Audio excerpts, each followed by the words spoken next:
Bueno, pues empezamos. A ver, el dar esta charla específica sobre el tema de las ventas de las hipotecas a los fondos buitre, pues evidentemente es porque es que ahora mismo es lo que manda. O sea, ya el tiempo de que los que nos ejecutaban, nos pedían la subasta y se adjudicaban la vivienda eran los bancos, ese tiempo ya ha pasado. Ya los bancos es rarísimo. Puede haber algún caso, pero muy excepcional, que el banco que nos dio la hipoteca sea el que lleve la ejecución adelante, subaste, se adjudique y sea el que pida el lanzamiento. Entonces, evidentemente, hay un cambio importante en cómo tenemos que actuar, cómo se actuaba antes frente al banco y cómo tenemos que actuar ahora frente al fondo buitre que ha comprado la hipoteca. Porque suponen cambios importantes. Entonces, por eso he dedicado una parte más, un poco más larga a todo lo que supone el proceso, sobre todo desde la subasta, porque ahí es realmente donde se produce el cambio de que sea un banco a que sea un fondo buitre. Para empezar, insistir, porque aunque lo decimos siempre, pero que nos quede claro, la venta de las hipotecas a los fondos buitre no tiene nada que ver con la titulización. O sea, un fondo de titulización no es un fondo buitre. No es lo que llamamos un fondo buitre. El fondo buitre compra una hipoteca cuando ya está en problemas, cuando ya o se ha dejado de pagar o está a punto de dejarse de pagar o se está pagando a cachos. Con lo cual eso le permite comprar la hipoteca por mucho menor dinero de lo que es la deuda que tenemos. La titulización no es así, la titulización se hace cuando se da la hipoteca, al principio de la hipoteca, y se traspasa a un fondo por el valor de la hipoteca, cuando la hipoteca está sin ningún problema porque se acaba de conceder. Se parecen en que se hace por lotes de miles de hipotecas en ambos casos, pero el fondo de titulización no, realmente el fondo de titulización es un instrumento del banco, es un instrumento que crea el banco para pasar sus hipotecas, vendérselas a inversores de todo el mundo que la compran a cachitos, la compran en bonos y compran la hipoteca entera antes de trocearla. En la venta a un fondo buitre no, se negocia un paquete de los miles que sean de hipotecas entre un banco, normalmente un fondo de inversión americano, pues el Cerberus, Lone Star, Blackstone, y ambos, entre el banco español y el fondo americano, montan un fondo, que es lo que llamamos fondo buitre, radicado en un paraíso fiscal, porque ahí está la base del negocio, es que lo que quieren es ahorrarse impuestos, y entonces por eso lo radican en un paraíso fiscal. Y al fondo se le cede, se le vende esas hipotecas pues a mitad de precio o menos, porque hay hipotecas en función de la vivienda que sea, que la pueden vender por un 30%. ¿Cómo el fondo buitre se entera de que hay esas viviendas? No, no, es el banco. Es el banco el que se llama. El banco lo que tiene son una cartera de créditos morosos, por ejemplo, la Caixa, CaixaBank, va juntando hipotecas que se han dejado de pagar, que ya son morosas, las va agrupando, hace un paquete y entonces busca al fondo que se las compre. Le hace un paquete muy mono, le pone un lazo y busca un comprador. Con ese comprador, que es el fondo americano, a medias montan, porque ellos dicen que no, pero nos hemos convencido que sí, que lo montan a medias. Montan el fondo buitre en el paraíso fiscal. Si se vende, que es el segundo párrafo, si se vende antes de presentar la demanda, cuando todavía no nos han puesto la demanda, nos tiene que demandar el fondo, porque lo primero que hacen, lo que hacen a continuación de comprar esas hipotecas, el fondo buitre tiene que inscribirse en el registro de la propiedad como acreedor. Tiene que ir al registro, oiga, que ahora el dueño de esta hipoteca no es CaixaBank, es, en mi caso, Promontoria Yellowstone, de Luxemburgo. Y entonces, porque además si no inscribiera que es el acreedor en el registro de la propiedad, no nos podría demandar, porque para presentar la demanda tiene que ir con el título del registro de la propiedad de que es el acreedor, de que es el dueño de la hipoteca. Eso sí nos demanda antes. Muchas veces nos demanda el fondo, se vende nuestra hipoteca al fondo cuando ya hay demanda. En ese caso, para que siga el proceso, como la demanda ya está en marcha, para que el fondo se ponga en el lugar del banco como ejecutante, tiene que hacer lo mismo, tiene que inscribirse en el registro de la propiedad y en el juzgado pedir la subrogación. Es decirle al juzgado, oiga, señor juez, que ahora el dueño de esta hipoteca soy yo, con lo cual me subrogo en el papel del banco, que aparecía antes como ejecutante, y ahora el ejecutante en el procedimiento judicial es el fondo buitre, porque ya es el dueño de la deuda, es el dueño de la hipoteca. Me imagino que aquí tenemos casos que habrá de todos los colores.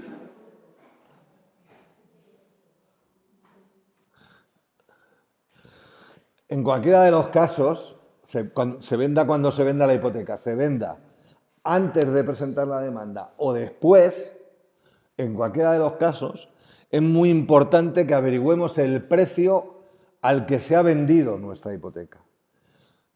Porque por mucho que digan, el Tribunal Supremo de este país, diga que es imposible conocer el precio individualizado de por cuánto se ha vendido cada hipoteca dentro de un lote, según los bancos y el Tribunal Supremo, eso es imposible, y en base a ello nos quitaron el derecho de retracto recogido en el artículo 1535 del Código Civil, pero eso resulta que es una gigantesca mentira. Porque por temas fiscales, porque toda esta operación, como ya también hemos repetido más veces, una hipoteca no es solo un negocio financiero, una hipoteca es un préstamo, un crédito, pero con una garantía detrás, con una casa, con una vivienda que garantiza ese préstamo. Con lo cual, cualquier cosa que afecte a la garantía, a la vivienda, es un negocio inmobiliario y como tal tiene un tratamiento fiscal diferente al puro negocio financiero. Entonces, por eso es obligatorio que se sepa el precio individualizado. Lo que pasa es que no lo ocultan, lo niegan, como digo, desde el Tribunal Supremo hasta las sucursales del banco. A quien le preguntes es imposible, en ningún sitio aparece. Pero como sabemos que eso es mentira, y resulta que hace ya tiempo averiguamos, porque primero lo hacíamos a través de los notarios, pero ahora ya sabemos que se puede hacer más fácil a través del registro de la propiedad, porque cuando se hace la venta de esa cartera de, pongamos, 6.000 hipotecas, esa escritura, pues se hace una escritura delante de un notario con la venta de esas 6.000 hipotecas, lleva un anexo en el que están una por una las 6.000 garantías, las 6.000 casas que hay detrás de esas 6.000 hipotecas, con su número de finca, su domicilio, su cantidad, tal, y por cuánto se ha vendido para poder liquidar los impuestos. Y según el reglamento de los notarios y el reglamento de los registradores de la propiedad, es obligatorio que esa cantidad, esa venta con esos datos, se inscriba en nuestra hipoteca. O sea, que el notario que firma la escritura de venta del lote está obligado a comunicar a cada uno de los 6.000 notarios que firmaron las 6.000 hipotecas, notificarles que esa hipoteca se ha vendido, se ha transferido a otro acreedor. ¿Y por cuánto? ¿Y por cuánto? Sí, sí. El problema es que como ya saben que lo sabemos, hay muchos registradores que se están resistiendo. Y no, es que eso no se puede... Sí, oiga, que sí, que está. Y usted tiene la obligación de dármelo. Y tenemos que amenazarle, si no nos lo quieren dar, tenemos que amenazarle con reclamar ante la Dirección General del Registro y el Notariado. Como ya saben que lo sabemos, lo que están haciendo últimamente, hemos visto ya que ponen, junto con la inscripción, esa pone que eso es a título meramente informativo. No, a título meramente informativo no. Ese es el valor que se ha fijado en esa venta para liquidar impuestos. ¿Cómo que a título meramente informativo? Que lo que tenemos que pedir en el registro es, tenemos que saber, o si no, preguntar en el registro, a ver, teóricamente en la nota simple debería aparecer. Las notas del registro van numeradas. En la compraventa tiene un número, luego si hubo una hipoteca tiene otro número, si luego se transmitió tiene otro número, pues una de ellas tiene que ser por la que se vende la hipoteca original al fondo buitre. Pues tenemos que pedir la certificación registral de ese asiento. Del asiento, cada uno de esos números de inscripciones, cada inscripción, que es un asiento, tiene un número. Pues tenemos que pedir la certificación registral del asiento que recoge la cesión del préstamo o crédito. Y tenemos que pedirlo en el registro de la propiedad. Javier, ¿te la tienes que dar sí o Sí, sí o sí. Aunque mi caso está parado, yo no sé si lo habrá olvidado por ahí. No sé, lo has hecho. También lo puedo ir haciendo. Pero si te consta que se la han vendido, es que en tu caso creo que es un fondo de titulización, no es que hayan vendido la hipoteca a un fondo buitre. Tengo dos fondos de titulizaciones. Sí, porque lo han renovado. Pero en tu caso es titulización. De momento, mientras tú no sepas que se ha vendido a un fondo buitre, que si la hubieran vendido, No, eso todavía no. pues entonces de momento nada. He añadido eso porque es importante. Todo esto, aunque haya demanda, hasta la subasta, incluso hasta el cierre de la subasta y la adjudicación, seguimos siendo propietarios de la vivienda. O sea, por mucho que tengamos una demanda de ejecución, los propietarios de la casa somos nosotros. Hasta que no se dicte, que acabe la subasta y se dicte el decreto de adjudicación. Esa es la siguiente fase. Subasta, adjudicación y remate. Evidentemente, la subasta se convoca cuando lo pide el ejecutante. Sea el fondo buitre, ahora que son los fondos buitre, o sea el banco, si todavía el banco no ha vendido la hipoteca. Lo que ha cambiado ahora, con respecto desde el 3 de abril de 2025, de este año, desde el 3 de abril, porque antes las pujas eran públicas, sí eran electrónicas, también duraban 20 días naturales, pero la puja era pública. Cualquiera que pujaba en una subasta, aparecía su puja. O sea, alguien que quisiera pujar después veía las pujas anteriores. Ahora no, ahora son secretas. Aquí hay diferentes opiniones. En general abunda más la opinión de que las pujas sean secretas benefician a los ejecutados, o sea, nos benefician a nosotros. Porque antes, como sabían, si había alguna puja y si se había mejorado con una segunda, pues las iban mejorando poquito a poquito. Ahora, al ser secretas, supuestamente no saben si ha pujado alguien más, por cuánto ha pujado, con lo cual eso lo normal es que tienda a que pujen por cantidades superiores, que a la hora de la adjudicación, pues a nosotros en principio nos beneficia. El problema es que antes, cuando los que ejecutaban eran los bancos, era mucho más fácil, porque es que era A, B y C, o sea, eran habas contadas. No había pujas. ¿Os acordáis que normalmente las pujas siempre quedaban desiertas, las subastas, cuando los que ejecutaban eran los bancos? Porque como la vivienda había caído tanto de valor, realmente el valor de mercado de casi todas las viviendas estaba muy por debajo del valor por el que salía para subasta, que es lo que vamos a explicar, que es una cifra muy importante que tenemos que conocer. Entonces, los subasteros no tenían sentido porque tenían que comprar una vivienda por mucho más de lo que valía en el mercado. Entonces, no les interesaba. Entonces, no había pujas. Directamente llegaba, se cerraba la subasta desierta y se le adjudicaba, según la ley de enjuiciamiento civil, se le adjudicaba al banco por entre el 70 y el 60% del valor para subasta. Ahora con los fondos eso ha cambiado y ha cambiado muchísimo. Ha cambiado muchísimo porque los fondos apuran muchísimo más. Entonces, el valor para subasta lo tenemos que saber nosotros porque está en nuestra hipoteca. Es una cláusula dentro de la hipoteca, cuando nos la concedieron y la firmamos, hay una cláusula que es valor para subasta, que generalmente suele coincidir, sobre todo en las hipotecas más antiguas, con el valor de tasación, con el dinero que nos dieron. Entonces, teóricamente es el valor para subasta, pero para no especular, es muy facilito. Vamos a nuestra escritura de hipoteca y lo buscamos. Ese es el valor por el que va a salir a subasta. Y ahora veréis que es muy, muy, muy importante saber cuál es ese valor porque es lo que va a determinar qué va a pasar en la subasta.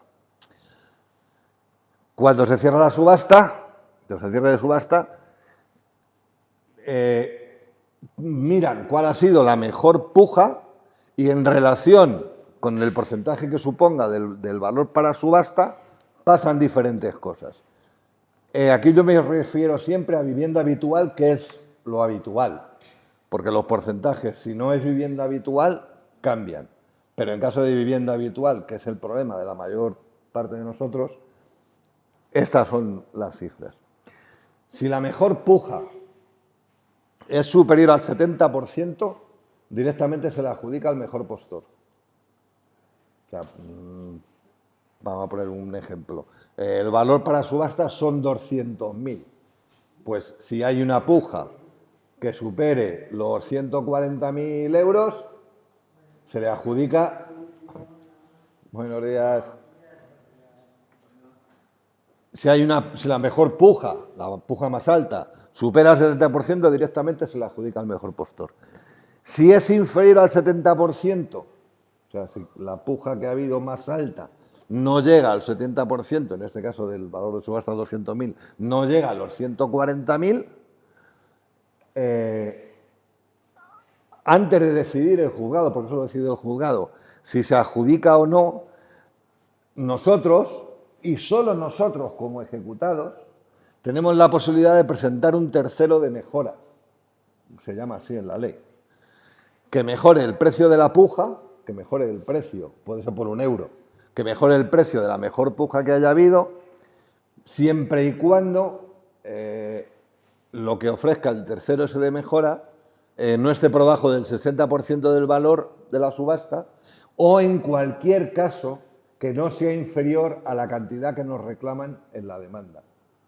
O sea, si el banco nos reclama 160, en este ejemplo que hemos puesto, como mínimo tendría que pujar 160.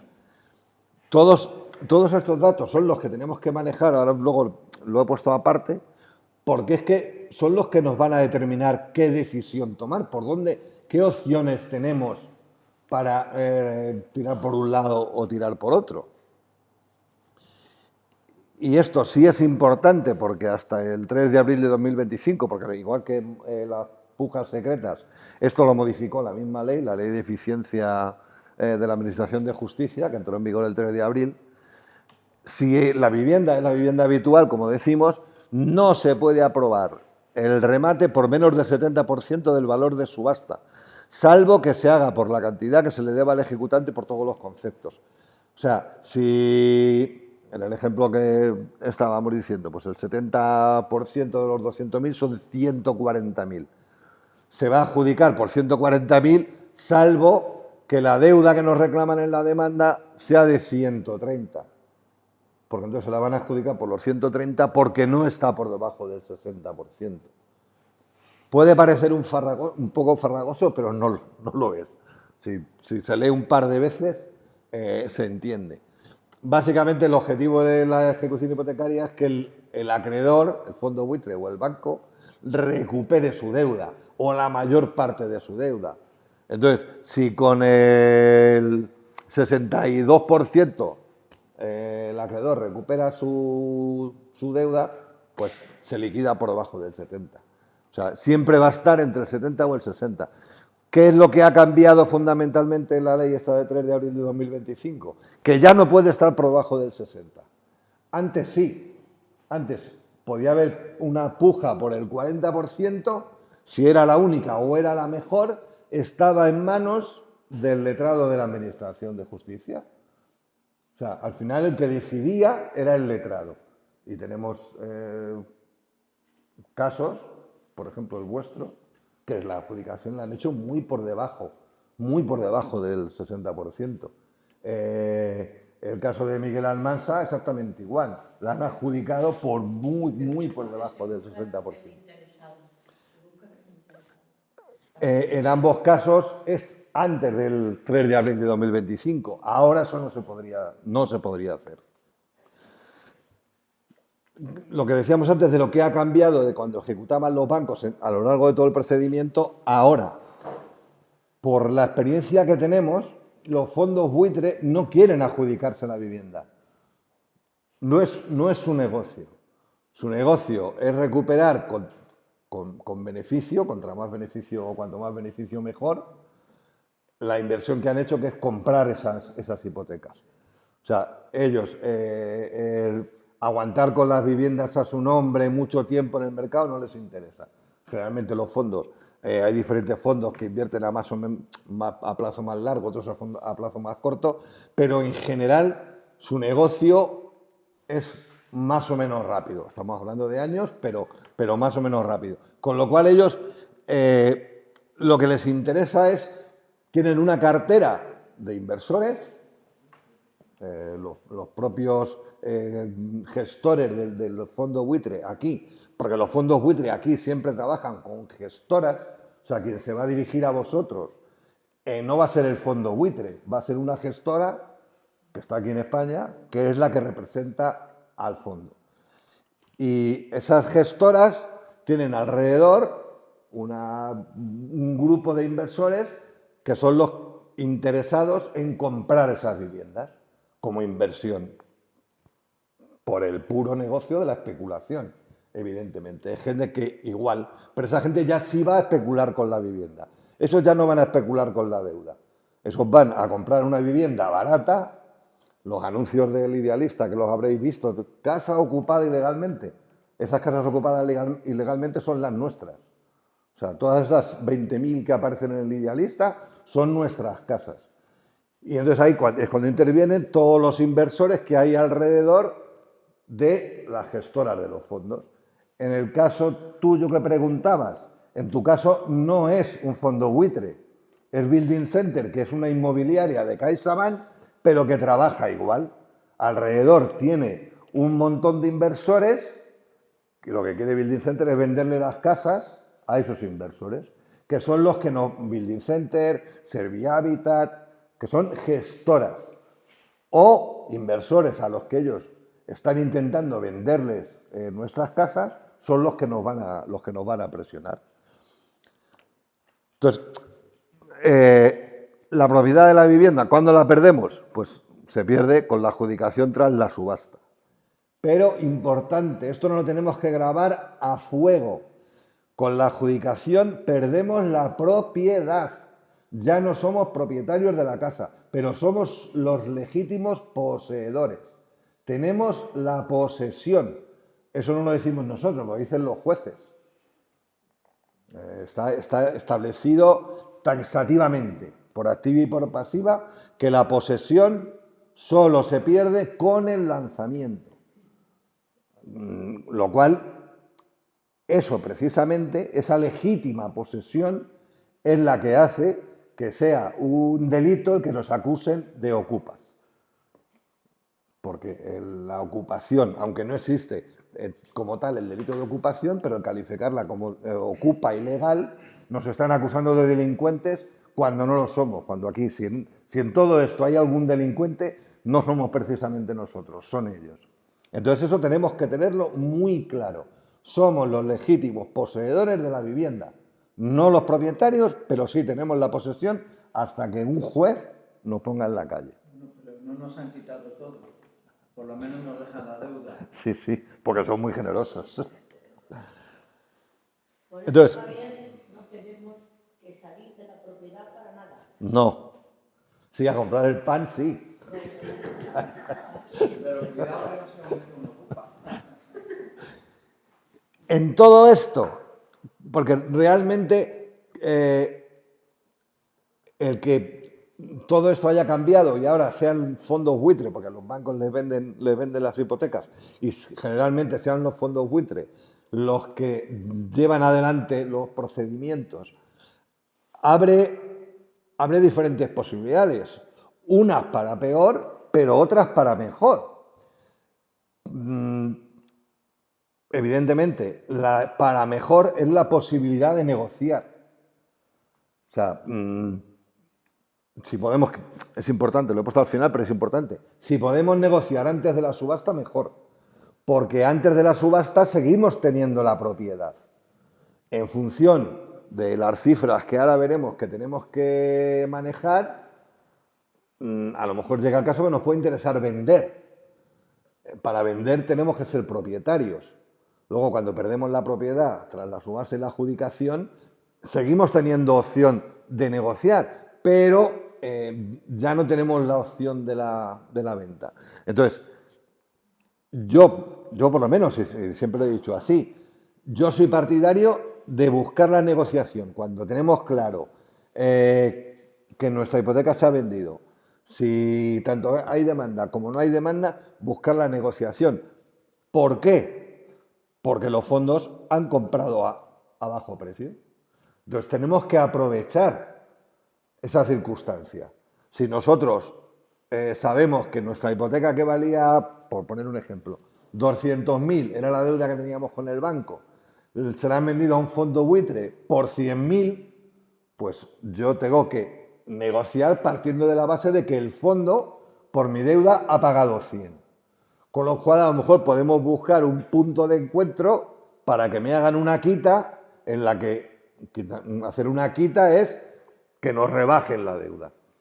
Pues a lo mejor que quede el fondo ya ganaría su dinero, pero yo rebajaría la deuda, y puede ser de una forma considerable. Yo en mi procedimiento, yo llegué a un acuerdo con el fondo, yo estaba negociando en las medias. Yo negocié con la subasta convocada, pero recurrida. O sea, estábamos ahí en un... Voy a poner mi ejemplo porque es el que mejor conozco. Entonces, entre medias de que primero no estaba convocada, cuando yo empecé a negociar no estaba convocada la subasta. Pero como negociar con un fondo, hay que decir que es cualquier cosa menos fácil. Yo estuve 18 meses negociando. Entonces, al principio no estaba convocada la subasta y me amenazaban constantemente con convocar la subasta. Vosotros haced lo que queráis, pero yo no voy a regalar mi casa gratis porque vayáis a convocar la subasta. Yo me voy a seguir defendiendo. Ese argumento es el clave. Si ellos ven que tenemos voluntad de defendernos y que sabemos y que estamos asesorados, todo eso engrasa la negociación. Es una cuestión del depredador y la presa. Si el depredador, la presa le pega bocados, dice, coño, me voy a buscar una presa más dócil. Si la presa se deja, el depredador se la come al primer bocado. Entonces, que vean que el que está en el otro lado se va a defender. Entonces, eso es parte de la negociación. Que sepan que en el procedimiento judicial tú sabes que lo puedes alargar. Todo esto, claro, también depende de los abogados que tengamos. Sí, Porque esto no me lo ha hecho a mí mi abogada. Se va a enterar. el que luego le diga, no, mira, es que además voy a pedir la moratoria, que me voy a estar aquí de momento hasta el 28, o sea, que te va a costar años sacarme de mi casa. Entonces, en vez de querer ganar 100.000, pues joder, si te apañas con ganar 40 o 50, pues puedes tener la casa mucho más rápido, porque podemos llegar a un acuerdo. Pero como digo, todo eso es parte de la negociación. Pero para poder negociar con unas mínimas condiciones, tenemos que saber, pero de memoria, pongo de memoria, pero es que es así, las tenemos que tener grabadas aquí. Cantidad que nos reclaman en la demanda. O sea, ¿por qué cantidad nos pusieron la demanda? Que solo tenemos en la demanda de ejecución, cuando nos llegó el tocho con la demanda del banco, ahí aparece cuál es la cantidad que nos reclamaban. El valor para subasta, como he dicho antes, que está en la escritura, es una cláusula que pone valor para subasta. Valor de mercado de la vivienda, ¿cuánto vale nuestra vivienda ahora? O sea, porque tenemos que saber qué posibilidades hay para vender, para buscar a alguien que la quiera comprar, e incluso para saber que el fondo se va a llevar por tanto dinero una casa que vale tanto. Y eso forma parte de la negociación.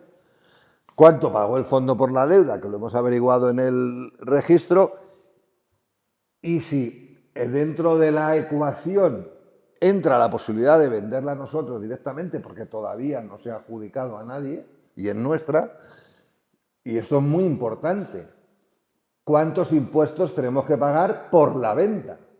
Yo, en mi caso personal, a mí no me interesaba vender mi casa porque tenía que pagar un pastón de impuestos. Entonces, yo, con lo que le podía rebajar al fondo en la negociación de deuda, casi no me daba, sí, me daba para pagar los impuestos y poco más. Entonces, no me interesaba vender. Me interesaba, que al final fue eso es lo que se hizo, negociar previamente con el fondo durante la subasta. Se buscó un comprador que se quedaba con la casa, pero no me la compraba a mí. El fondo se la adjudicaba en el remate, se la adjudicaba el fondo en la subasta y se la remataba a este señor, que era el que le pagaba al fondo y a mí. A mí me pagaba por pirarme de la casa y al fondo le pagaba por quedarse con la casa. Entonces, el fondo, en mi caso, recuperó gran parte de la deuda, no toda, pero gran parte. El comprador se compró una casa que valía más en el mercado, bastante más en el mercado que lo que él pagó, y yo me llevé una cantidad de dinero que a mí me parecía suficiente. A ver, si me hubiera dado más, pues no me hubiera importado, pero había que llegar a un acuerdo. Entonces, esa es una posibilidad. O sea, a lo mejor no nos interesa venderla directamente, pero sí podemos buscar a alguien interesado en adquirirla por el remate. Decirle al fondo, mira, yo tengo a esta persona, yo no quiero venderla, pero tengo a esta persona que le interesa la casa por este precio. Vosotros os la adjudicáis, porque esas operaciones, tanto la adjudicación como el remate, para ellos están exentas de impuestos. Ahí ellos no tienen que pagar impuestos, tienen que pagar impuestos en siguientes cesiones. ¿Había que ser un hijo? ¿A un hijo? Sí, sí. ¿A un primo? Cualquiera que no seas tú, un tercero. Los ejecutados sí podemos cancelar la deuda, pero entonces tenemos que pagar la deuda entera, la primera cantidad, la cantidad que nos reclaman en la demanda. Nosotros siempre podemos ir al juzgado antes de la subasta y decir, ¿cuánto es lo que debo de hipoteca? Tanto, toma, pum. Y ya, pero claro, se trata de conseguir, y más cuando sabemos que la han vendido mucho más barata, conseguir que nos rebajen la deuda.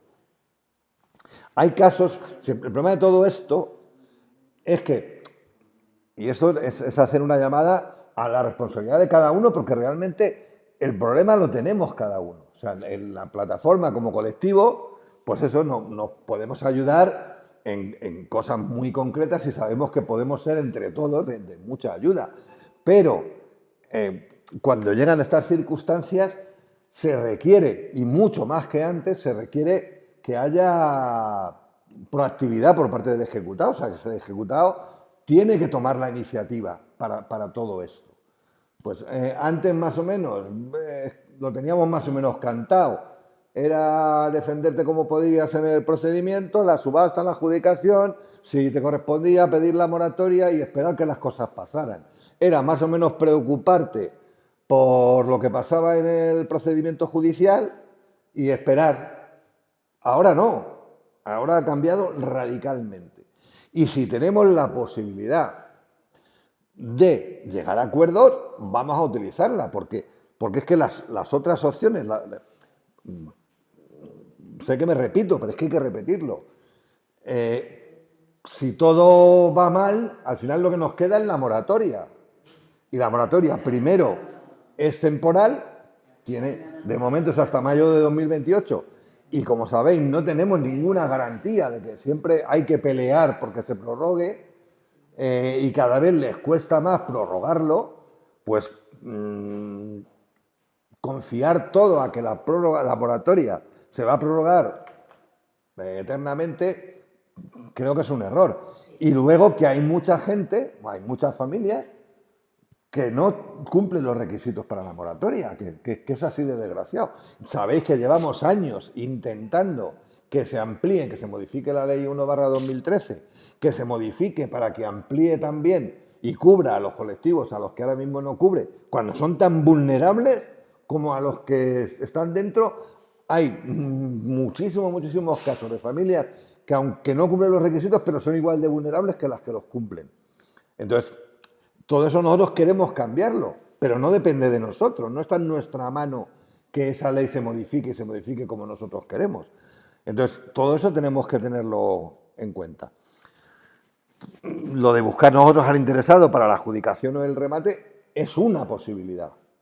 Otra posibilidad, en función de todos esos valores, por eso digo que requiere que tenemos que ser nosotros los que cojamos el bolígrafo, el cuaderno y la calculadora y a echar números. Hay posibilidad, en función de cuánto vale la vivienda, qué posibilidades tengo yo de una hipoteca inversa. Lo hemos comentado, en algunos casos puede ser una solución, pero en algunos casos hay que ver en qué casos puede ser una solución. Las hipotecas inversas son aquellas que te dan que tú no pagas, o sea, el hipotecado no paga hasta el final de tus días, porque al final lo que hace es que se queda como herencia. Los herederos deciden si siguen pagando la hipoteca, si empiezan a pagar la hipoteca o no, y si no, el banco se queda con la casa. En muchos casos, joder, pues si a mí me dan una hipoteca, que con esa hipoteca puedo resolver un acuerdo con el fondo y yo luego no tengo que pagar cuota hipotecaria, y el problema es que al final, cuando yo la palme, el banco se va a quedar con la casa, pues coño, una vez que esté muerto, pues adiós, muy buena, que se quede el banco con la casa. Pero hay que ver las posibilidades de que a nosotros nos pudieran, habrá casos que nos puedan conceder una hipoteca inversa, habrá casos que no, en función de la deuda que tengamos, porque las hipotecas inversas están dando como máximo el 50% del valor de tasación. Entonces, claro, tenemos que, son casos en los que con el 50% de lo que valga nuestra casa, ser capaces de cancelar la deuda. Formas de conservar el usufructo. Hay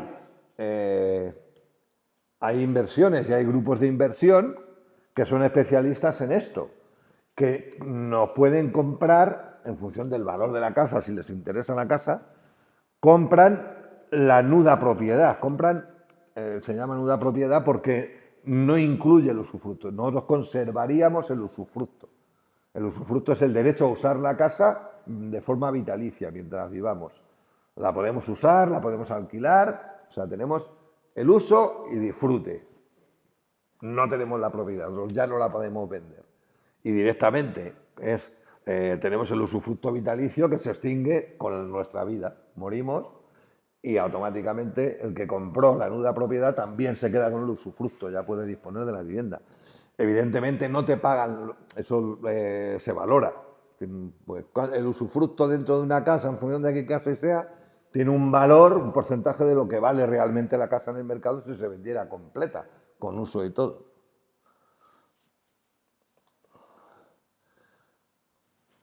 Todo esto que he comentado hasta ahora es todo lo que tiene que ver con lo que puede pasar hasta la adjudicación y el remate de la casa, que es cuando nosotros ya hemos perdido la propiedad. Ya la propiedad es de a quien se la haya adjudicado el fondo. Si hemos conseguido llegar a un acuerdo y que se la adjudica y nosotros, pues mira, adiós Santas Pascuas. Si se le adjudica a los malos, a los especuladores, da igual que sea una persona, porque hay personas, aunque nos parezca mentira creerlo, pero hay personas que se dedican a este negocio. Hay gente que considera un negocio lícito y legal el comprar una casa con una familia dentro para luego comprarla barata, para luego él echarlos a la calle. Y eso, desgraciadamente, me temo que va a ir en aumento, porque ya se encargan ellos, el propio sistema económico, se está encargando de darle publicidad, y mucha publicidad, y publicitarlo como un negocio redondo. El comprarte una casa, como yo decía, comprarte una casa de banco, mucho más barata que el precio del mercado, y luego te encargarte de echar a la familia a la calle, se está poniendo de moda. Entonces, si la vivienda se le adjudica a uno de estos, da igual que sea una inmobiliaria, como digo, que un particular, primero, importantísimo mantener la ejecución abierta, mantener el procedimiento abierto, no consentir que se cierre, porque muchas veces nos vemos que a partir de ahí ellos no son tontos. Les va a interesar que contra antes se cierre el procedimiento, para ellos mejor. Porque con la adjudicación se inscribe la liquidación de la hipoteca, porque la adjudicación liquida la hipoteca, o total o parcialmente, depende por el valor que se adjudique. Y eso se inscribe en el registro de la propiedad y la hipoteca ya no está. Y entonces, a los pocos meses, mandan un escrito al juzgado pidiendo el archivo del procedimiento. Y eso es lo que menos nos interesa a nosotros. Nosotros tenemos que mantener la ejecución abierta presentando recursos, alegaciones. O sea, aunque nos las tengamos que inventar, lo siento. O sea, no es hacer trampas, es recurrir a nuestros derechos. Los que hacen trampas son ellos, sobre todo porque tienen a los jueces de su parte. Esa es la trampa fundamental de todo esto. Por ejemplo, algo que no hacen nunca los abogados. Los abogados en general. En mi caso, quien me lleva a mi procedimiento, sí. Y lo que conocemos, que es...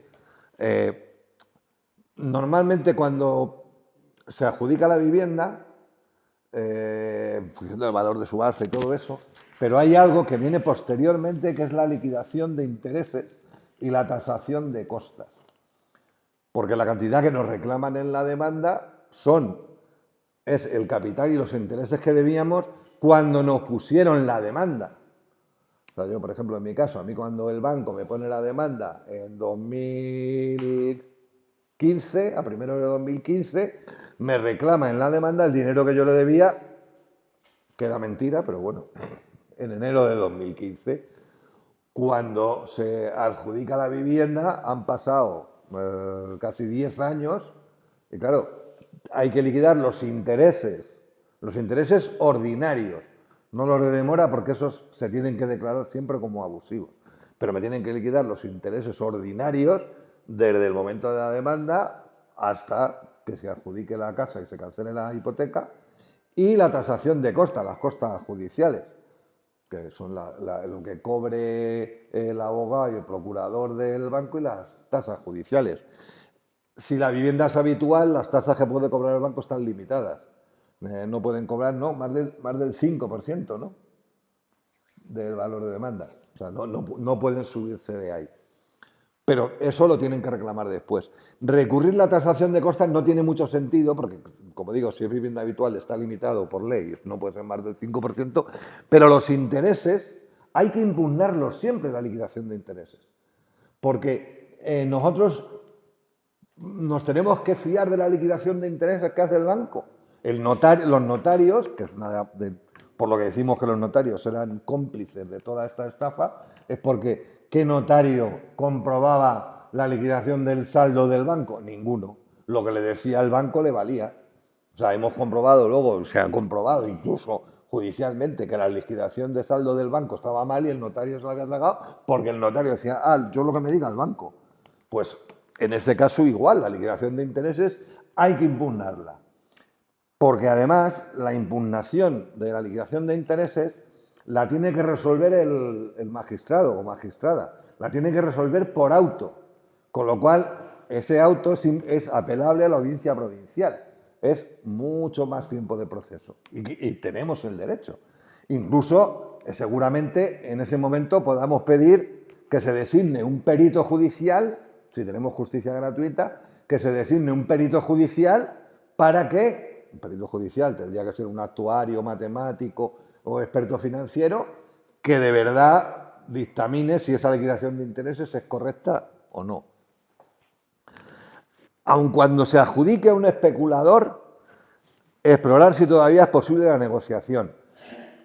Sabemos que es muy complicado cuando te empiezan a porrear la puerta, cuando te llaman a todas horas.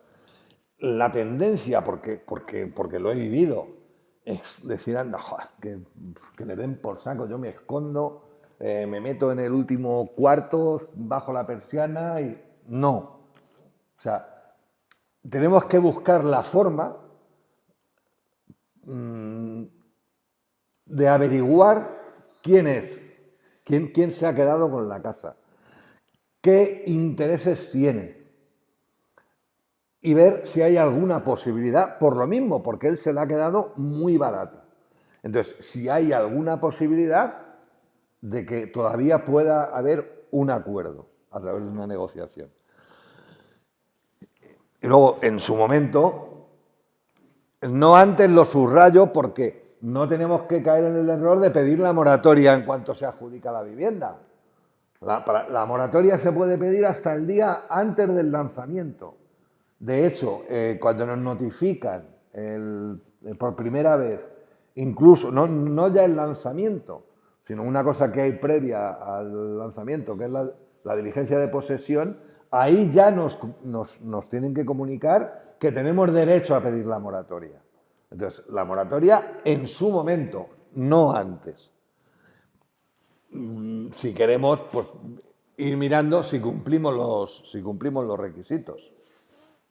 Mejor que los digas antes de lanzar. Como el tema de la negociación, pues los parámetros somos los que ya hemos comentado. Una vez que se adjudica a uno de los malos, viene lo peor. O sea, si no es posible la negociación, en muchos de los casos sabemos que vamos a sufrir acoso. O sea, es que eso lo vemos, desgraciadamente, lo vemos casi todos los días. ¿Qué hay que hacer? No consentirlos. O sea, nos ampara el derecho.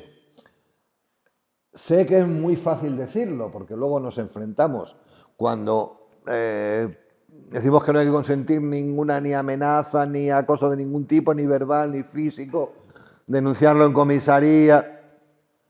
El problema es que, aunque esto sea, que se llama así, el delito de acoso inmobiliario, aunque sea un delito recogido en el artículo 172.1 y 173.1 del Código Penal, resulta que cuando vas a una comisaría, pues te encuentras a señores policías que te dicen, hombre, es que se tendrá que ir usted porque usted es un ocupa. ¿Cómo? Mande. Entonces, ahí tenemos que ser firmes.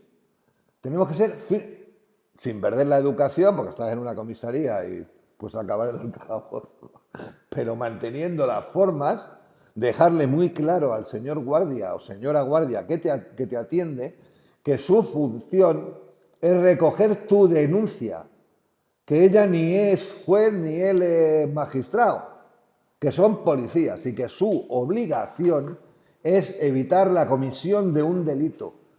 Punto.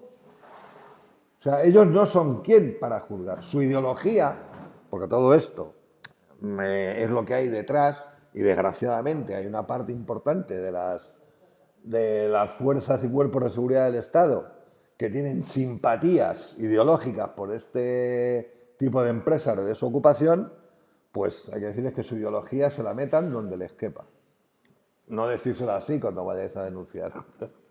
Decírselo de otra manera. Pero quedaros en lo de antes, que su obligación es perseguir el delito y a ti te están acosando de forma delincuente. Porque quien comete un delito es un delincuente. Entonces, es muy importante que lo tenemos que tener claro nosotros. En lo posible, es importante, cuando presentemos la denuncia en comisaría, ahí no podemos porque no es función de la policía, es función de un juez, pero sí, cuando la presentemos en el juzgado de guardia, pedir cautelarmente orden de alejamiento. O sea, pedir que de manera urgente, cautelarmente, el juzgado dicte una orden de alejamiento para los que te están acosando. Y siempre pensamos y decimos, joder, es que si no sabemos quiénes son, no, es que eso es función de la policía. Es que para eso está un fiscal y están unos señores agentes que son los que tienen que investigar. Es que según ese razonamiento no podríamos denunciar oiga, a mí me han robado el coche. Ya, ¿y cómo se llamaba el que le ha robado el coche? Y yo qué leche sé, tendrá que averiguarlo usted. Yo no sé quién me ha robado el coche, sé que me lo han robado, vengo a denunciar un delito. O sea, si supiera quién ha sido, pero es que esa es su función, señor guardia, y se soluciona. Si hubiera voluntad, porque es que Es que en esto hay poca modificación legal que pedir. Sí, habría que pedir una modificación legal que sería que los prohibieran. Eso ya se pidió, o sea, que prohibieran las empresas de desocupación. Eso ya se intentó y se rechazó en el Congreso. Entre otras cosas por la abstención del Partido Socialista, en el obrero español, en el gobierno. Entonces, lo que tiene que pasar es que se cumpla la ley. Que se cumpla la ley, que ya está y que para eso está por parte tanto de la policía, de la Guardia Civil, como de los jueces. Porque es muy importante que si los jueces cumplieran con su trabajo, ese delito, el delito que recoge el artículo 172.1, porque el acoso inmobiliario es dentro del delito de coacciones, pero si es inmobiliario, si es en tu domicilio, se convierte en grave y llega hasta, creo que son 3 años de cárcel. Si lo mandaran 3 años a la cárcel, verás cómo veíamos que cambiaba su actitud. Pero cuando los propios jueces, cuando llevan adelante una denuncia de estas, el delito grave lo convierten en leve y les ponen una multa de 200 euros, pues claro. El miedo de los jueces a que les entre un ocupa. Javier, por supuesto, todo documentado. Bueno, lo de los vídeos y eso. Claro, sí, sí. Pero lo de pedir cautelarmente orden de alejamiento documentado por la poli, ¿no? No, eso hay que pedirlo con la denuncia al juzgado de guardia. En la denuncia al juzgado de guardia que cautelarmente, porque es que es alguien que no es que te haya robado algo y ya desaparece de tu vida con lo que te ha robado, no. Es que sabes que esta gente va a repetir el acoso. Que cuando empiezan a acosarte por el tema de nuestras casas, sabes que eso va a pasar muy a menudo. Javier, cada vez que vaya a la casa, Cada vez. cada vez que vaya a la casa, tumba. Cada vez. Sí. Es lo que pone abajo. En lo posible, documentar el acoso, fotos, vídeos, audios, tanto si contrata una empresa de desocupación como si es el propio adjudicatario o su primo de Almería. O sea, quien venga a acosarte, da igual quién sea. Si es una empresa de desocupación y sabemos el nombre, pues conoces el nombre de la empresa de desocupación. Pero si es el adjudicatario y su cuñado, pues también. Reiterar las denuncias cada vez que se produzca un nuevo hecho, cada vez que vengan. A ver, que es un coñazo, que es muy pesado, pero es que no jugamos la casa. Entonces, cada vez que vengan, nueva denuncia. Se vuelve a denunciar y el juzgado a ampliar la denuncia en el juzgado de guardia. ¿Se le puede sacar el cuchillo en la cocina? No, porque tenemos las de perder. También importante porque también sabemos, ¿no? Todo esto que se cuenta aquí es porque sabemos qué pasa, no estamos hablando de, bueno, por si acaso, no, es que sabemos qué pasa. Y que muchas veces, dentro de nuestra comunidad, donde vivimos, en la comunidad de propietarios, pues siempre encuentran o al administrador, o al presidente, o a algún vecino colaborador. A ese vecino, administrador o presidente, colaborador, o que les facilite, hay que dejarle muy claro que es cómplice del acoso, que es cómplice de un delito y como tal se le va a incluir en las denuncias. Porque no pueden, no pueden facilitarle la entrada del cuarto de contadores para que te quiten el fusible, no pueden facilitarle el que te saquen el correo del buzón, no pueden facilitarle el que te llenen la puerta de pegatinas. No, tú eres el legítimo poseedor. Eso que tenemos grabado en la cabeza. Que otra posibilidad es que nuestra casa, el que se la ha adjudicado, sea una empresa o sea un particular, la ponga a la venta y la ponga a la venta en un portal inmobiliario, en el Fotocasa, en el Idealista, en cualquiera de los 14.000 que hay o en los 14.000 que hay, porque esto está pasando. Y encima va a aparecer a la venta como ocupada ilegalmente. Hola, ¿os habéis quedado mudos?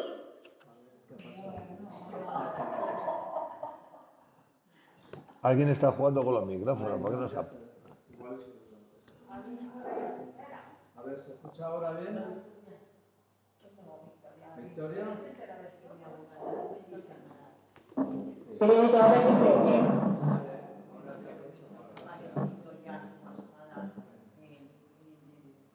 Bueno, sigo. Que si tenemos constancia de que nuestra casa aparece a la venta no suelen, normalmente los anuncios, no publican el número, por una cuestión de política suya para que no vaya allí directamente la gente y tal. Pero al final nosotros, si ponen un anuncio de que hay una casa a la venta en nuestra calle, aunque no diga el número, más o menos por la descripción de la vivienda, pues podemos saber o imaginarnos que es la nuestra. Podemos utilizar a alguien que llame o llamar nosotros a ese portal y pedir que nos identifiquen. Lo utilizó Andrea, porque a lo mejor el número no te lo van a dar, pero les pides, no, oiga, pues déjeme usted el número de finca registral para ir al registro, para ver qué cargas tiene, ir informándome porque estoy interesado en comprarla. Y entonces, si te dan el número de finca registral, ya sabes si es la tuya, evidentemente.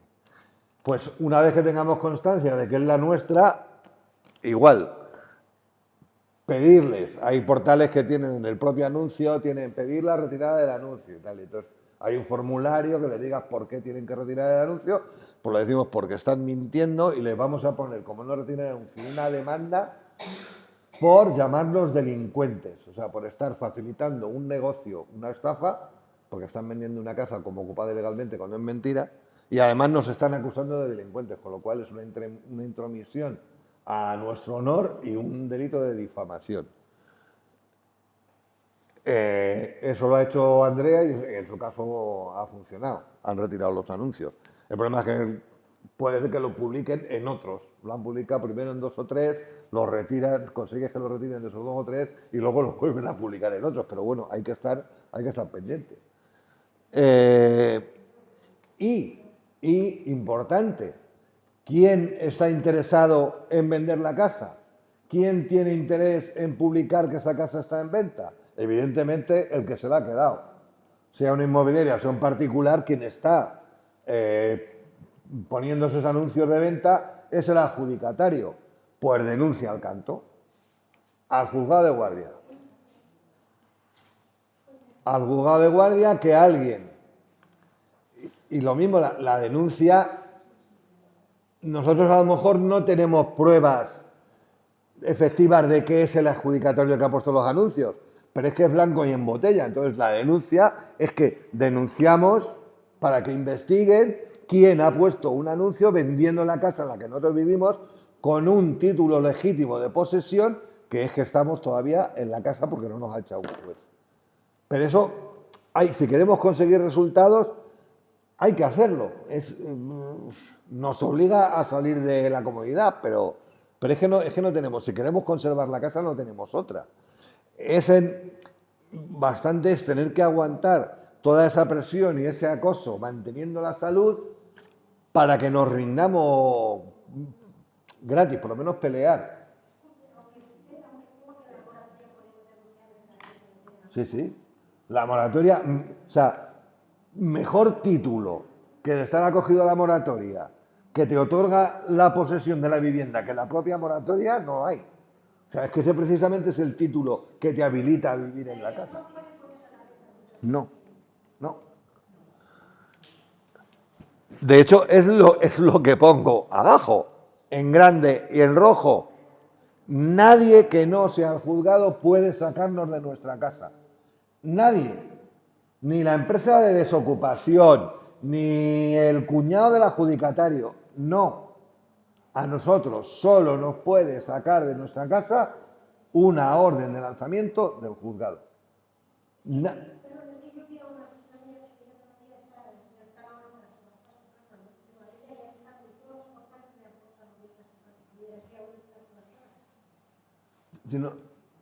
Nos van a llamar de todo, nos van a llamar ocupas, pero tenemos que tener claro que no es así, que tenemos que defender nuestros derechos.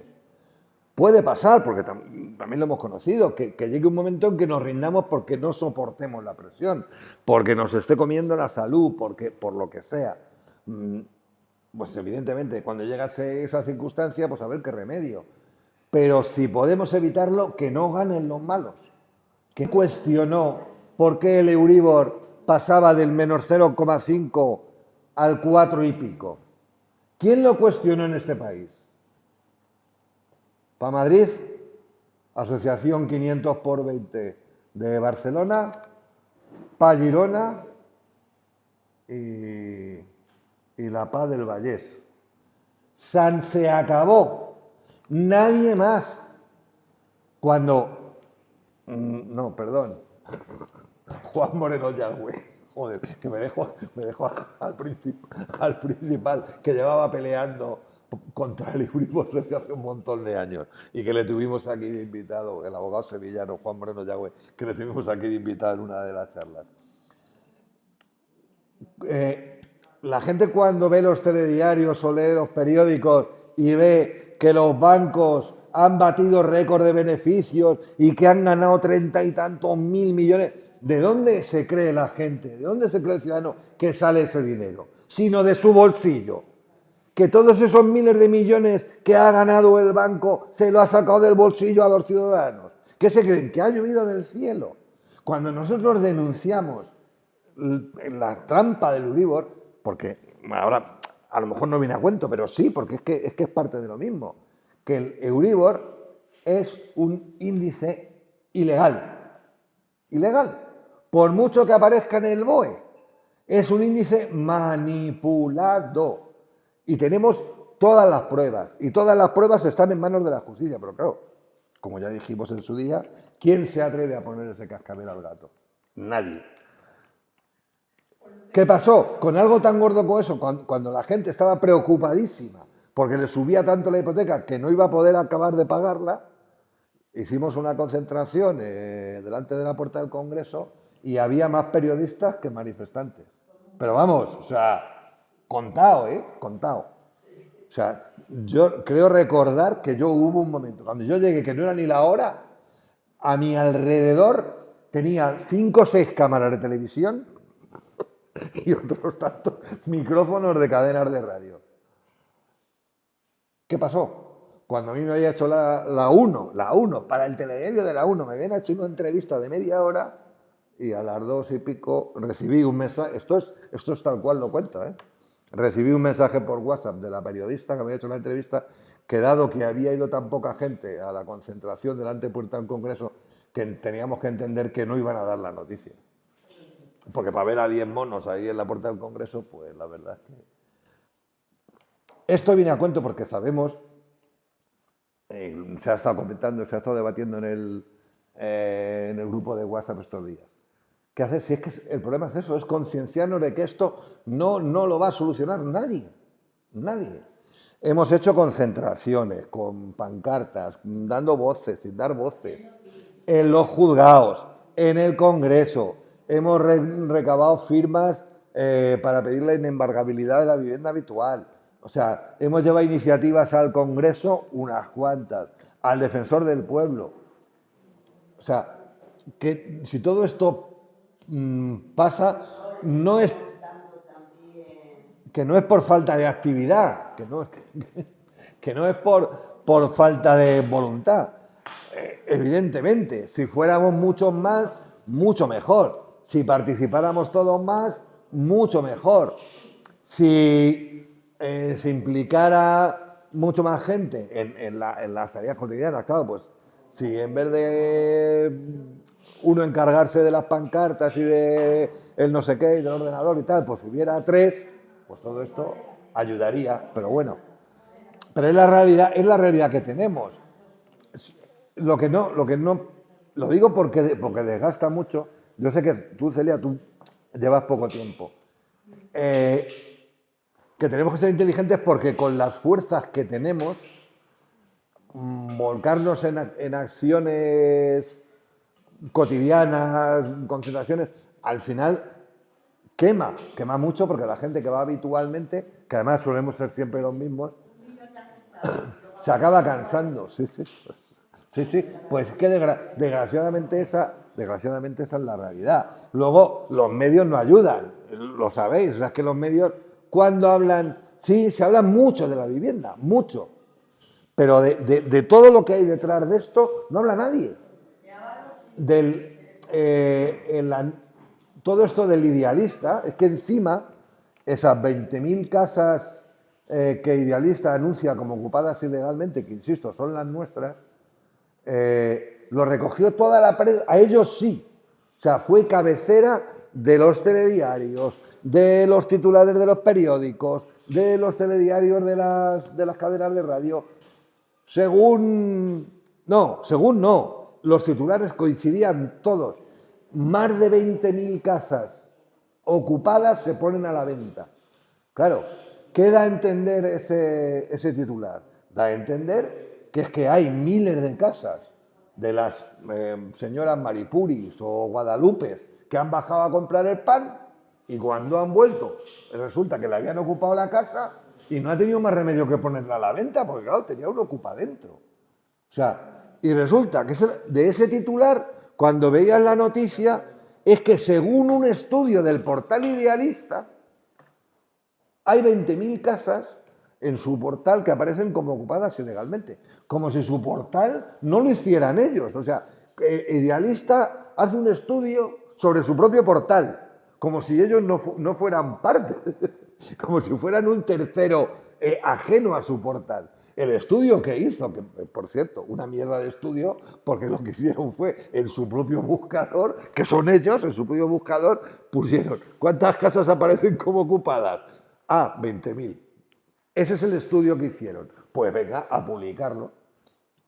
Eso, ¿dónde de todo ese barullo que se montó de los medios de comunicación aparecía que de esas 20.000 seguramente 19.990 éramos nosotros? Y que detrás de eso está el propio portal Idealista, que es una empresa de un fondo buitre británico, que tiene un portal dentro de su propio portal Idealista. Hay un portal para inversores en el que se fomenta y se promociona como un negocio redondísimo comprar esas casas ocupadas. ¿Quién ha dicho eso? Lo ha dicho la página web de PA Madrid, que intentamos conseguir que se difundiera, por lo menos, ya que no en El País o en la cadena SER, por lo menos en medios más o menos afines, en El Salto, en Tercera Información, en CTXT, ni esos han recogido el artículo. Que tuvimos un contacto directo con Víctor San Pedro, con un catedrático de comunicación que yo conocí personalmente, precisamente porque me invitaron a un seminario para hablar de esto, con gente para poder comunicarlo. Pues ni con la intervención de ese señor que tiene contactos en todos esos medios hemos conseguido que se publique. No, es que ya se ha hablado mucho de esto. No se ha hablado de esto, no se ha hablado nada. Se ha hablado de lo otro. De esto, no. De lo que hay detrás de eso, no se ha hablado. Pero es que esa es la realidad. Entonces, que sepáis que detrás de esto hay mucho trabajo. Que cuando se hace un escrito para el defensor del pueblo no es ponerte una noche, no, es luego pedir entrevistas, explicarlo, conseguir y seguir que eso tenga un recorrido, pero claro, las manos que hay son las que hay, y sobre todo las cabezas. Entonces, tenemos que ir con los recursos que tenemos, porque son los que tenemos, siendo inteligentes, irnos adaptando e ir intentando sacar la cabeza y mejorar en todo lo que podamos. Pues ahora, como ya comentamos en asambleas anteriores, precisamente con esto vamos a trabajar en un documento, porque esto hay cosas que no requiere cambios legales, porque ya está en la ley, lo que hay que hacer es que se aplique, sobre todo en la parte penal, pero en la parte civil sí hay cosas que se pueden hacer legislativamente. Pero claro, todo eso hay que preparar un documento base para dirigírselo a los grupos parlamentarios, que nos reciban, explicárselo y que luego, aparte de buenas palabras y palmaditas en el hombro, vaya a algún lado. Claro, porque es lo que nos pasa siempre. Si buenas palabras nos dan todos, palmaditas en el hombro nos dan todos. El problema, como digo siempre, es que cuando sales de la reunión con algún grupo parlamentario del Congreso o del Senado, yo por lo menos salgo con la sensación de que según cierran la puerta, los papeles que les hemos dejado van a la papelera, porque, o sea, pocas veces hemos conseguido que se plasmara legislativamente propuestas nuestras. Entonces, que en ello estamos. Buenos días, perdona que te interrumpa, que es que va unido a lo que acabas de comentar. Perdona que te interrumpa, presentar un documento, pero ¿qué va a llevar el documento? Refiriéndose a qué, aunque lo has dicho en otra ocasión, pero lo has dicho un poquito por encima. Sí, porque, a ver, hay que concretarlo porque serían modificaciones legales. En el tema penal, con el tema del acoso, hay poco que modificar porque es que ya está puesto así. Ahí en ese caso sería que se cumpla la ley. Ahí sería más que lo tenemos pendiente, pero claro, lo tenemos pendiente también, que es lo que nos pasa muchas veces. Dijimos, solicitamos una entrevista con el delegado del gobierno. Claro, el delegado del gobierno de Madrid, de la Comunidad de Madrid, es el jefe de los señores guardias. O sea, es la máxima autoridad de la Policía Nacional y de la Guardia Civil. Entonces, ¿quién mejor que su jefe? ¿Para qué? O por una circular, o por... Ya tuvimos una reunión anterior que creemos que fue positiva. Lo que pasa es que pasa siempre lo mismo, que o luego estás encima o las buenas palabras se van diluyendo. Entonces sería volver a pedir una nueva entrevista para recordarle que por la cadena de mando de la Policía y de la Guardia Civil se transmita que las leyes están para cumplirlas y que el acoso inmobiliario es un delito que no se puede consentir, que no le resten importancia por las conexiones ideológicas, que no le resten importancia a un delito que está recogido en el Código Penal y que si la policía tiene que investigar, para eso está. Si tiene que intervenir teléfonos móviles de empresas de desocupación, que los intervenga. Esto como excepción, pero ya ha pasado. Ha pasado en concreto. Ha habido sentencias de cárcel porque algún fiscal se ha tomado la molestia de dar la orden a la policía judicial: oiga, me intervenga usted estos teléfonos móviles, me intervenga usted estos correos electrónicos. Y han visto claramente que es una mafia, que es una mafia organizada y que además detrás hay quien les contrata. Entonces, pero si no hay un fiscal o una policía con ganas de hacer su trabajo, pues malamente. Entonces, aquí no es un problema legislativo, es un problema de que se aplique la ley que ya existe. En el tema de en lo que sí podemos intervenir, pedir que se intervenga legislativamente, es en todo el tema de la especulación con nuestras viviendas, con las viviendas hipotecadas. En su día teníamos una, que es para lo que recogimos firmas, evidentemente eso es una reivindicación a lo mejor demasiado alta, que era que no se pudiera embargar la vivienda habitual. O sea, que lo que se llama el embargo sería la vía de apremio, que es la subasta.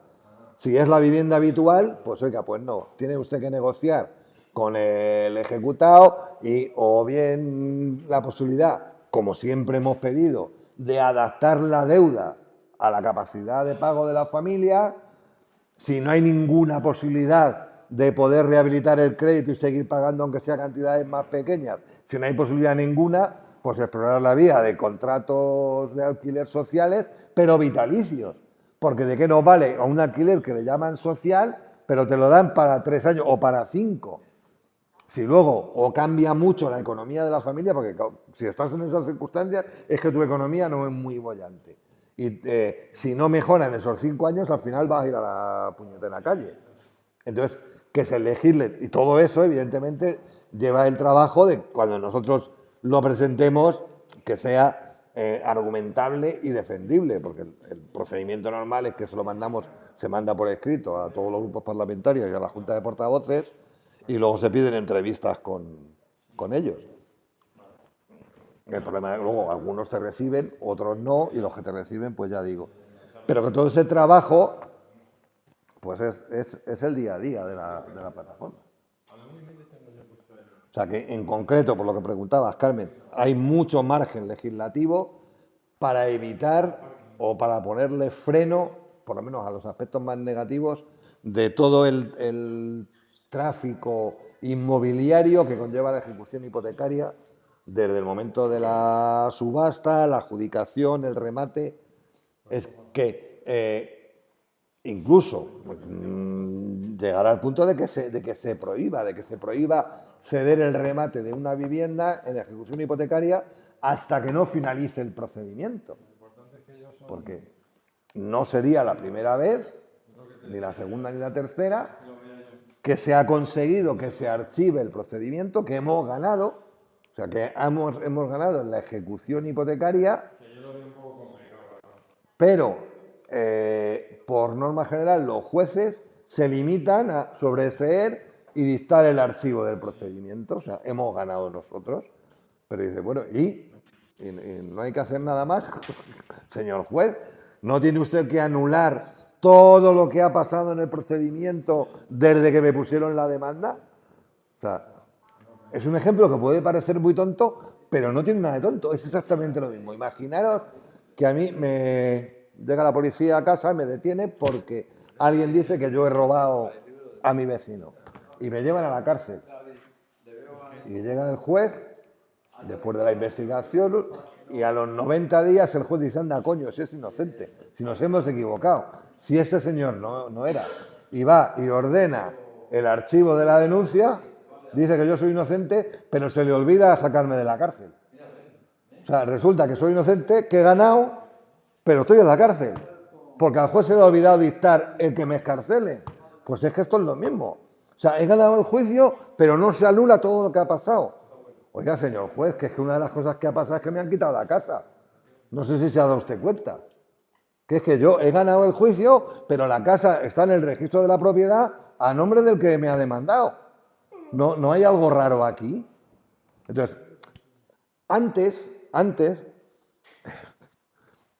decíamos que no era tan malo, no recomendábamos siempre, de forma automática, exigir en el juzgado que se anularan todos los actos procesales desde el momento de la demanda, porque es cierto que como en muchos casos podíamos ganar la primera demanda, pero nos podían volver a poner otra, ahí en ese caso se volvía la tortilla, porque si la vivienda seguía a su nombre en el registro, no nos pueden volver a demandar, porque una demanda de ejecución hipotecaria es que estás ejecutando una hipoteca y una garantía. Si la vivienda está en el registro de la propiedad a su nombre, que ejecutan. Si la casa a efectos registrales es suya, no puede ejecutar nada y encima no tiene hipoteca, porque la hipoteca la han quitado. Pero ¿qué pasa? Que ahora, como, claro, si es que ellos son cualquier cosa menos tontos. Entonces ahora hacen, por ejemplo, como la casa sigue a su nombre, te la venden en un portal inmobiliario. Y dice, oiga, que es que yo he ganado el juicio. Ah, pero está mi nombre en el registro. Oiga, pero que la ejecución hipotecaria, pero nadie ha dicho que me la quiten del registro en mi nombre, como que la casa es mía. Entonces, todo eso son cosas que a nivel legal sí pueden tener recorrido. Oiga, no. Hasta que no acaba el procedimiento de ejecución hipotecaria, no se puede cambiar la titularidad del bien. Porque luego es muy complicado dar marcha atrás, porque además, si al final de rebote quien se ha quedado con la casa es un particular que alega que es un comprador de buena fe, que como siempre decimos, aquí buena fe no hay ninguna, nadie compra de buena fe una de estas casas, pero lo puede alegar en el juicio y el juez va a decir, joder, es que no podemos dar la vuelta a todo porque la ha comprado un comprador de buena fe, no es culpa suya. Pues tendrá usted que ganarlo y que ese comprador de buena fe le reclame a quien se la ha vendido, porque no podía vendérsela. Pues todo eso es lo que queremos plasmar por escrito, elaborarlo en condiciones y llevarlo al Congreso.